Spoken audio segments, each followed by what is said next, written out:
ವಿಜಯಪುರದ ಭಾರತೀಯ ಜನತಾ ಪಕ್ಷದ ಜಿಲ್ಲಾಧ್ಯಕ್ಷರಾದಂಥ ಪುಲ್ಲಿಂಗಪ್ಪ ಅಂಗಡಿಯವರು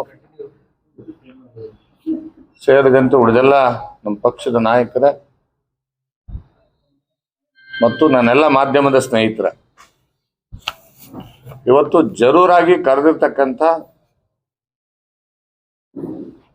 ಈ ಒಂದು ಪತ್ರಿಕಾಗೋಷ್ಠಿಯ ಬಹಳ ಪ್ರಮುಖವಾದಂಥ ಉದ್ದೇಶ ಭಾರತೀಯ ಜನತಾ ಪಕ್ಷದ ರೈತ ಮೋರ್ಚಾದ ರಾಜ್ಯಾಧ್ಯಕ್ಷನಾಗಿ ಇಡೀ ರಾಜ್ಯಾದ್ಯಂತ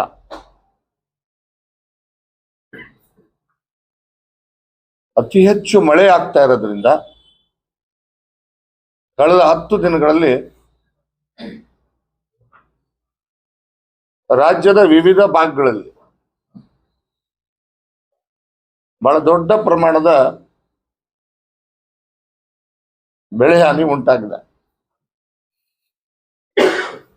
ಕಾವೇರಿಯಿಂದ ಹಿಡಿದು ಕೃಷ್ಣೆವರೆಗೆ ರಾಜ್ಯದ ಎಲ್ಲ ಡ್ಯಾಮ್ಗಳು ಬಹುತೇಕ ಭರ್ತಿಯಾಗಿದೆ.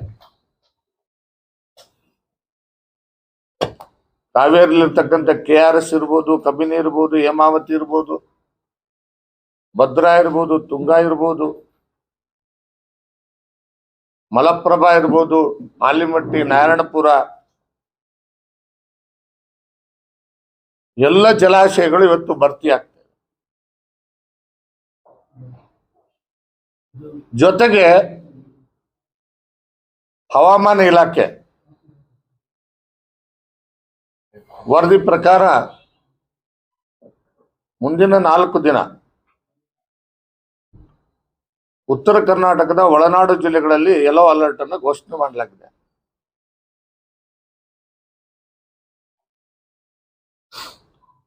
ಉತ್ತರ ಕರ್ನಾಟಕದ ಬಹುತೇಕ ಜಿಲ್ಲೆಗಳು ಬೆಳಗಾವಿ ಇರ್ಬೋದು, ವಿಜಯಪುರ ಇರ್ಬೋದು, ಬಾಗಲಕೋಟೆ ಇರ್ಬೋದು, ಗದಗ ಇರ್ಬೋದು, ಕೊಪ್ಪಳ ಇರ್ಬೋದು, ಗುಲ್ಬರ್ಗ, ಯಾದಗಿರಿ, ಬೀದರ್ ಆದಿಯಾಗಿ ಎಲ್ಲ ಜಿಲ್ಲೆಗಳಲ್ಲಿ ಬಹಳ ದೊಡ್ಡ ಮಟ್ಟದ ಭಾರಿ ಮಳೆ ಆಗ್ತಕ್ಕಂಥ ಸಂಭವ ಇದೆ ಅನ್ನೋದನ್ನ ಹವಾಮಾನ ಇಲಾಖೆ ಹೇಳ್ತಾ ಇದೆ. ಮಹಾರಾಷ್ಟ್ರದ ಮೇಲ್ಭಾಗದ ಎಲ್ಲ ಡ್ಯಾಮ್ಗಳು ಕೂಡ ತುಂಬಿದೆ. ಈಗಾಗಲೇ ಅನೇಕ ನದಿಗಳಲ್ಲಿ ಹೆಚ್ಚು ಒಳ ಹರಿವು ಬರ್ತಾ ಇದೆ ಮತ್ತು ಹೊರ ಹರಿವು ಕೂಡ ಅಷ್ಟೇ ಮಟ್ಟದಲ್ಲಿ ಇವತ್ತು ಹರಿಬಿಡ್ಲಾಗ್ತಾ ಇದೆ.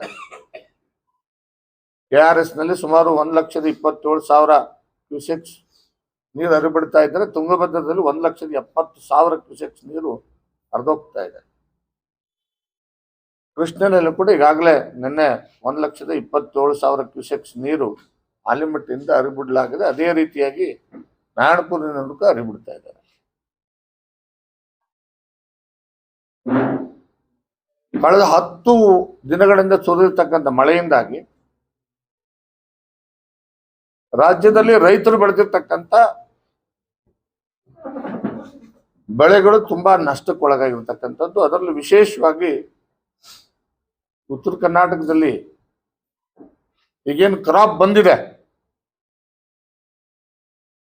ನೀವು ಗದಗ್, ಧಾರವಾಡ ಮತ್ತು ಬಾಗಲಕೋಟೆ, ವಿಜಯಪುರ ಈ ಭಾಗದಲ್ಲಿ ನಾವು ಹೆಚ್ಚು ಈರುಳ್ಳಿಯನ್ನು ಬೆಳಿತೀವಿ. ಬಂದಿರತಕ್ಕಂಥ ಕ್ರಾಪ್ ಸಂಪೂರ್ಣ ಕೊಳ್ತೋಗಿದೆ. ಹೆಸರು ಇನ್ನು 2 ತಿಂಗಳು ಹೆಸರು ಬರ್ತದೆ, ಅದು ಕೂಡ ಇವತ್ತು ಸಂಪೂರ್ಣ ಕೊಳ್ತೋಗಿದೆ. ಅತಿ ಹೆಚ್ಚು ಮಳೆ ನಿಂತಿದ್ರಿಂದ ತೊಗರಿ ಈ ಭಾಗದಲ್ಲಿ ಬೆಳೀತಕ್ಕಂಥ ತೊಗರಿ ಬೆಳೆ ಏನಿದೆ, ಕಲ್ಯಾಣ ಕರ್ನಾಟಕ ಮತ್ತು ಉತ್ತರ ಕರ್ನಾಟಕ ಬಹುತೇಕ ಜಿಲ್ಲೆಗಳಲ್ಲಿ ಏನು ಹೆಚ್ಚು ತೊಗರಿಯನ್ನು ಬೆಳೀತಾರೆ. ತೊಗರಿ ನೀರು ನಿಂತು ನಟೆ ರೋಗ ಬಂದು ಅಲ್ಲೇ ಕೊಳ್ತೋಗ್ತಾ ಇದೆ. ಯಾಕಂದ್ರೆ ಈ ಭಾಗದಲ್ಲಿ ಅತಿ ಹೆಚ್ಚು ನಾವು ಬ್ಲ್ಯಾಕ್ ಕಾಟನ್ ಸಾಯಿಲ್, ಕಪ್ಪು ಮಣ್ಣಿನ ಪ್ರದೇಶ ಇರೋದ್ರಿಂದ ಇಲ್ಲಿ ಅತಿ ಹೆಚ್ಚು ನಷ್ಟ ಇವತ್ತು ಉಂಟಾಗ್ತಾ ಇದೆ. ಈವನ್ ಕರ್ನಾಟಕದ ದಕ್ಷಿಣ ಕರ್ನಾಟಕ ಭಾಗದಲ್ಲಿ ಕೂಡ ಕಾಫಿ ಬೆಳೆ ಇರ್ಬೋದು, ತೋಟಗಾರಿಕೆ ಬೆಳೆ ಇರ್ಬೋದು, ಬೇರೆ ಬೇರೆ ರೀತಿಯಾದಂಥ ಬೆಳೆಗಳನ್ನು ಆ ಭಾಗದಲ್ಲಿ ಬೆಳೀತಾರೆ. ಅದಕ್ಕೂ ಕೂಡ ಇವತ್ತು ಹಾನಿ ಉಂಟಾಗಿರ್ತಕ್ಕಂಥದ್ದು. ಈಗಾಗಲೇ ಹಿಂದೆ ನಿಮ್ಗೆ ಗೊತ್ತಿದೆ, ಮೆಕ್ಕೆಜೋಳ ಬೆಳೆದಿರ್ತಕ್ಕಂಥದ್ದು ಒಂದು ಹಂತದಲ್ಲಿ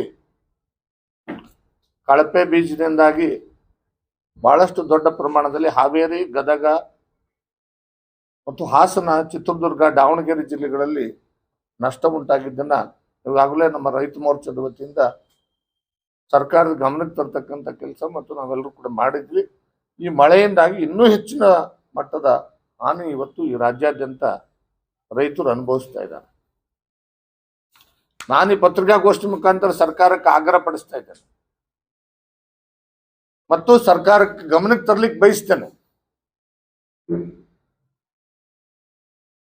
ರಾಜ್ಯದ ರೈತರ ಗಮನಕ್ಕೂ ತರಲಿಕ್ಕೆ ಬಯಸ್ತೇನೆ.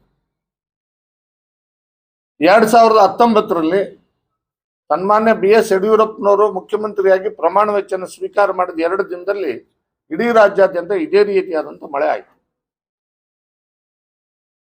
ಕ್ಯಾಬಿನೆಟ್ ರಚನೆ ಆಗಿರಲಿಲ್ಲ ಇನ್ನು, ಆದರೂ ಕೂಡ ಸನ್ಮಾನ್ಯ ಯಡಿಯೂರಪ್ಪನವರು ಒಂಟಿಯಾಗಿ 14 ಜಿಲ್ಲೆಗಳಿಗೆ ಪ್ರವಾಸ ಮಾಡಿದ್ರು. 14 ಜಿಲ್ಲೆಗಳಿಗೆ ಪ್ರವಾಸ ಮಾಡಿ ತಕ್ಷಣಕ್ಕೆ ಪರಿಹಾರ ಕೊಡ್ತಕ್ಕಂಥ ಕೆಲಸವನ್ನ ಮಾಡಿದರು. ಯಾರ ಮನೆಯಲ್ಲಿ ನೀರು ಹೋಗಿದೆ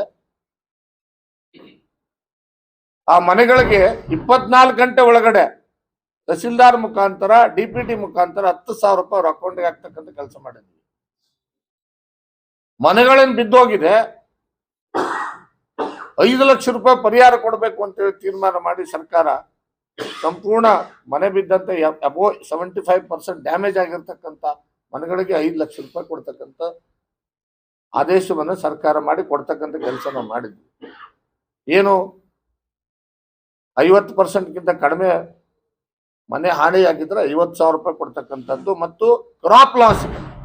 ಇಲ್ಲೊಂದು ಗಮನಿಸಬೇಕಾಗಿರ್ತಕ್ಕಂಥ ಏನು ಬಹಳ ಮುಖ್ಯವಾದಂಥ ಅಂಶ ಅಂದ್ರೆ SDRF, NDRF ನಾರ್ಮ್ಸ್ ಪ್ರಕಾರ ಏನು ನಿಯಮಾನುಸಾರ ಅವರಿಗೆ ಹಣ ಸಿಗ್ತದೆ, ಅದ್ರ ಜೊತೆಗೆ ರಾಜ್ಯ ಸರ್ಕಾರ ಪ್ರತಿ ಹೆಕ್ಟರ್ಗೆ 10,000 ರೂಪಾಯಿ ಹೆಚ್ಚುವರಿಯಾಗಿ ರಾಜ್ಯದ ಬೊಕ್ಕಸದಿಂದ ನಾವು ಪರಿಹಾರವನ್ನು ಕೊಟ್ಟಿದ್ದೀವಿ.